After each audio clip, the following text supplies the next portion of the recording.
قائد عسكري عراقي من قادة جيوش صدام حسين غير البعثيين القلائل، وبعد سنوات طويلة من الخدمة العسكرية والنضال أعدمه صدام حسين بدم بارد. اللواء الركن عصمت صابر عمر، ثالث ضابط مظلي تركماني في تاريخ صنف المظليين العراقيين، وأبرز القادة العسكريين في الحرب على الكويت.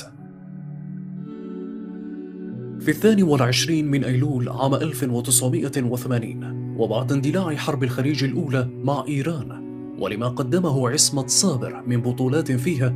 تم ترقيته في الرتب حتى وصل إلى رتبة ضابط ركن أول في قيادة فرقة وآمر لواء المشاة 19، وتم ترشيحه بعد ذلك لدراسة الدبلوم العالي في العلوم العسكرية في كلية الحرب بجامعة البكر للدراسات العسكرية العليا،